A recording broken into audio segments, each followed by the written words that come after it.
আলাইকুম। ভারতের সকল বাধা ষড়যন্ত্র উপেক্ষা করে বাংলাদেশ সফলভাবে পাকিস্তানের সাথে চুক্তি করতে যাচ্ছে জেএফ-17 যুদ্ধ বিমান, যেটা খুবই কার্যকর একটা যুদ্ধ বিমান, যেটা প্রমাণিত হয়েছে যুদ্ধক্ষেত্রে। পাকিস্তান ভারত গত মে মাসে যে যুদ্ধটা হলো সেখানে প্রমাণিত হয়েছে এই যুদ্ধের কার্যকারিতা, কারণ এটা মাল্টি রোল ফাইটার যুদ্ধ বিমান। এটা আমাদের দেশে খুবই প্রয়োজন। আমাদের দেশের সাথে যদি কোনো দেশের কোনো সংঘাত লাগে তাহলে আমাদের কোনো যুদ্ধ বিমান নেই। একটা দেশের এই বর্তমান আধুনিক যুগে এটা কল্পনাই করা যায় না। তার প্রতিরক্ষায় কোনো শক্ত অবস্থান নেই। বাংলাদেশ খুব দুর্বল অবস্থায় আছে প্রতিরক্ষা খাতে। এই বিমান বাহিনী বলেন, সেনাবাহিনী বলেন, নৌবাহিনী বলেন, আর বিশেষ করে বিমান বাহিনী খুবই দুর্বল অবস্থায় আছে। বিমান বাহিনীর কোনো ফাইটার যুদ্ধ বিমান নেই, কোনো ফাইটার নেই।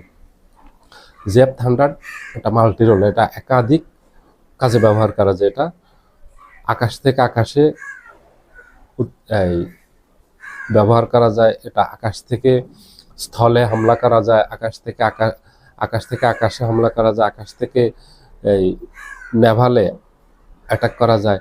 এটার অ্যাভিওনিক্স যেটা খুবই আধুনিক, এটার এই যে রাডার সিস্টেম, রাডার ফাঁকি দেওয়ার সিস্টেম খুবই আধুনিক। এটা 4.5 জেনারেশনের, এটা প্রায় 5th জেনারেশনের যুদ্ধ বিমান। আমাদের এগুলি এই ধরনের যুদ্ধ বিমান খুবই প্রয়োজন ছিল।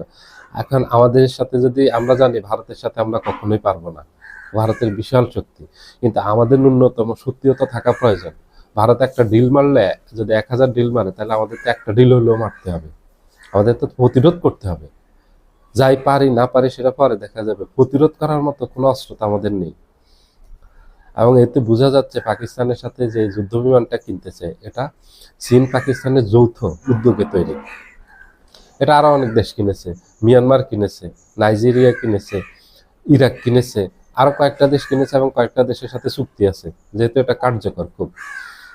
আর এটা দিয়ে আরেকটা জিনিস প্রমাণিত হয়েছে, গত 18 মাসে পাকিস্তানের সাথে বাংলাদেশের সম্পর্ক যে অনেক গভীর হয়ে গেছে তলে তলে, এটা বোঝা যাচ্ছে এটাতে। কারণ পাকিস্তানের সাথে তো আগে একেবারে যোগাযোগ সম্পূর্ণ বিচ্ছিন্ন ছিল। কোনো রকম বাংলাদেশে পাকিস্তানের একটা দূতাবাস ছিল। শেখ হাসিনা গত 17 বছর পাকিস্তানকে এইভাবে একেবারে বন্দি করে রেখেছিল, শুধু একটা দূতাবাসের মাঝে বন্দি। পাকিস্তানের রাষ্ট্রদূতদের সাথে সাক্ষাৎই দিত না। শেখ হাসিনা তো দূরের কথা, আমাদের দেশে কোনো মন্ত্রী এমপি পর্যন্ত সাক্ষাৎ দিত না, এমপি পর্যন্ত সাক্ষাৎ দিত না। শুধু নাম কাজটা একটা কূটনৈতিক সম্পর্ক রেখেছে। গত 18 মাসে ব্যাপক পরিবর্তন করেছে ডক্টর ইউনূস, যেটা সবাই চেয়েছে। সবার সাথে সুন্দর সম্পর্ক থাকবে, প্রতিবেশী ভারতের সাথেও থাকবে। ভারত যদি রাখতে চায় বন্ধুত্বপূর্ণ সম্পর্ক, সমমর্যাদার সম্পর্ক, ভারতের সাথেও থাকবে, মিয়ানমারের সাথেও থাকবে। মিয়ানমারের সাথে অবশ্য আমাদের আছে, খুব জটিলতা নেই। রোহিঙ্গা সমস্যাটা ছাড়া মিয়ানমারের সাথে আমাদের সম্পর্ক ভালো। পাকিস্তানের সাথে সম্পর্ক রাখবে, যেটা ভারত পছন্দ করেনি, যেটা ভারত চায়নি। গত 17 বছর ভারতের বাধায় কোনো সম্পর্ক তৈরি করতে পারেনি পাকিস্তানের সাথে। এবার ডক্টর ইউনূস 18 মাসে ব্যাপক পরিবর্তন করছেন পররাষ্ট্রনীতিতে। চীনের সাথে ব্যাপক সম্পর্ক তৈরি করছেন, পাকিস্তানের সাথে ব্যাপক সম্পর্ক তৈরি করছেন। যদি পাকিস্তানের সাথে খুব গভীর সম্পর্ক তৈরি না হতো তাহলে এই যে যুদ্ধ বিমান কেনার যে চুক্তি হতে যাচ্ছে এটা হতো না। এবং জে-10C নিয়েও আলোচনা হচ্ছে, সেটাও খুবই কার্যকরী যুদ্ধ বিমান। সেটাও ক্রয় করতে পারে এক ব্রিগেড। এক ব্রিগেডে 16টা থেকে 20টা এক ব্রিগেড হয়, যেটা আলোচনা চলতেছে, ওটা নিয়েও আলোচনা চলতেছে। আমাদের দেশের সাথে বর্তমানে পাকিস্তানের সাথে শুধু সামরিক সম্পর্ক না, কূটনৈতিক সম্পর্ক জোরদার করা হয়েছে, অর্থনৈতিক সম্পর্ক জোরদার করা হয়েছে। বিমান যোগাযোগ যেটা একেবারে বিচ্ছিন্ন ছিল, পাকিস্তানে যেতে হলে বাংলাদেশ থেকে কেউ আগে দুবাই যেতে হতো, দুবাই থেকে তারপর পাকিস্তানে সরাসরি কোনো ফ্লাইট ছিল না। এই মাসের 29 তারিখ থেকে সরাসরি ফ্লাইট চালু হয়েছে। এক কথায় যত ধরনের সম্পর্ক আছে সকল ধরনের সম্পর্ক ডক্টর ইউনূস তৈরি করছে। নৌপথে স্বাধীনতার পর পাকিস্তানের কোনো নৌজাহাজ, বাণিজ্যিক জাহাজ বাংলাদেশে আসেনি। ডক্টর ইউনূসের সময় যে গত বছর পাকিস্তানের 16,000 টনের একটা এই জাহাজ এসেছে বাংলাদেশে, যেটাতে কয়েকটা পণ্য ছিল, পেঁয়াজ ছিল, চিনি ছিল, সার ছিল, এইভাবে কয়েকটা পণ্য নিয়ে বাংলাদেশে আসছে, যেটা নিয়ে ব্যাপক হইচই হয়েছে। এখন বাংলাদেশ পাকিস্তান সম্পর্কটা হলো ভারতের মাথা ব্যথার কারণ। বাংলাদেশ পাকিস্তানের সাথে গভীর সম্পর্ক তৈরি করার অর্থ হলো ভারত বিপদে পড়ে যাওয়া।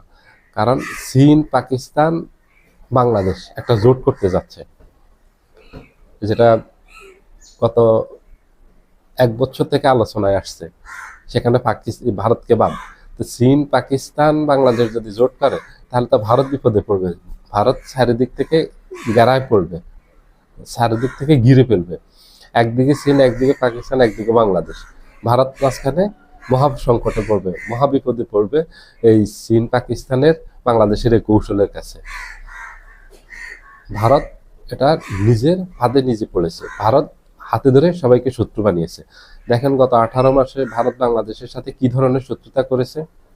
একেবারে শেষ মোস্তাফিজুর রহমানকে নিয়ে যেই ন্যাক্কারজনক ঘটনা ঘটিয়েছে, যেই ঘৃণিত ঘটনা ঘটিয়েছে, একেবারে যেটা অকল্পনীয় ছিল, কেউ কল্পনাই করেনি ভারত এত নিচে নামতে পারে, এত ছোটলোকি করতে পারে।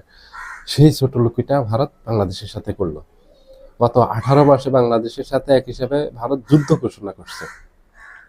বাংলাদেশের সাথে হেন কোনো শত্রুতা নাই যা ভারত করেনি গত 18 মাসে।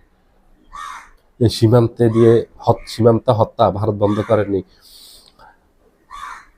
সীমান্ত দিয়ে বাংলাদেশি অবৈধ অভিবাসীদেরকে পুশিনের নামে ভারতীয় নাগরিকদেরকে পুশিন করছে 2500, সেটা আবার ফেরত নিয়েছে। কি ধরনের শত্রুতা আপনারা বুঝতে পারেন?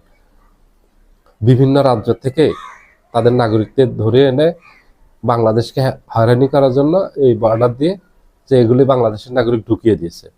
পরে তাদের আইডেন্টি এই যাচাই বাছাই করে দেখলো তারা ভারতীয় নাগরিক। কি ধরনের শত্রুতা! তো ভারত তো নিজে নিজে শত্রু তৈরি করতেছে, যেটা ভারতের এই কংগ্রেসের সিনিয়র নেতা শশী থারুর বলছেন যে আমরা হাতে ধরে প্রতিবেশীদেরকে শত্রু বানাচ্ছি, এটা আমাদের জন্য ক্ষতি হবে। উনি সঠিক কথা বলেছেন। ভারত হাতে ধরে শত্রু বানাচ্ছে সবাইকে। পাকিস্তানের সাথে সম্পর্ক খারাপ, চীনের সাথে সম্পর্ক খারাপ, নেপালের সাথে সম্পর্ক খারাপ, ভুটানের সাথে এই একই রকম, শ্রীলঙ্কা, মালদ্বীপের সাথে খারাপ, বাংলাদেশের সাথে খারাপ। তো আর হইল বাকি কি? ভারতের প্রতিবেশী আর তো কেউ নেই, সবার সাথে খারাপ। এটা ভারত ধরে খারাপ করছে, এখন এটার ফল ভারত ভোগ করতেছে। সবাই ভালো থাকবেন, আল্লাহ হাফেজ।